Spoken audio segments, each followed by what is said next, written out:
ભરૂચ શહેરના જાડેશ્વર વિસ્તારમાં આવેલી નિજધામ સોસાયટીમાંથી ગતરોજ ગુમ થયેલા 14 વર્ષીય કાનવ ધીરેન શાહની શોધખોળનો આજે કરુણ અંત આવ્યો છે. અંકલેશ્વરમાં ગોલ્ડન બ્રિજ સામે કાંઠા તરફથી નગરપાલિકાની રેસ્ક્યુ ટીમે કિશોરનો મૃતદેહ મળી આવતા સમગ્ર વિસ્તારમાં અરેરાટી સાથે ચકચાર મચી ગઈ છે.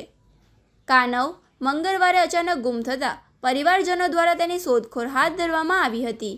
દરમિયાન જાડેશ્વર ચોકડી નજીક નેશનલ હાઈવે 48 પર આવેલા જૂના સરદાર બ્રિજ પરથી તેની સાયકલ બિનવારસી હાલતમાં મળી આવી હતી. આથી કિશોરે નર્મદા નદીમાં ઝંપલાવ્યું હોવાની આશંકા વ્યક્ત કરાઈ હતી. બનાવ અંગે જાણ કરાતા ફાયર બ્રિગેડ અને અંકલેશ્વર પોલીસની ટીમે નદીમાં વ્યાપક સર્ચ ઓપરેશન શરૂ કર્યું હતું. જ્યારે સ્થાનિક પોલીસે નર્મદા મૈયા બ્રિજ આસપાસના સીસીટીવી ફૂટેજ મેળવી તપાસ તેજ કરી હતી. બુધવારે સવારે ગોલ્ડન બ્રિજના સામે કાંઠા નજીક નદીના પાણીમાંથી કાનવનો મૃતદેહ મળી આવ્યો હતો.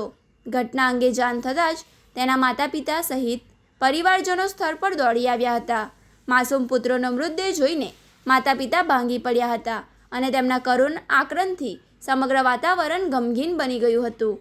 બનાવની જાણ થતાં જ અંકલેશ્વર શહેર પોલીસની ટીમ ઘટના સ્થળે પહોંચી હતી અને મૃતદેહને કબજે લઈ પીએમ અર્થે હોસ્પિટલ ખસેડ્યો હતો. કિશોરે કયા સંજોગોમાં આ પગલું ભર્યું તેની સાથે અન્ય કોઈ દુર્ઘટના બની તે અંગેનું ચોક્કસ કારણ પોસ્ટમોર્ટમ રિપોર્ટ આવ્યા પછી જ ખબર પડશે. પોલીસે હાલ અકસ્માતે મોતનો ગુનો નોંધી આગળની કાનૂની કાર્યવાહી હાથ ધરી છે.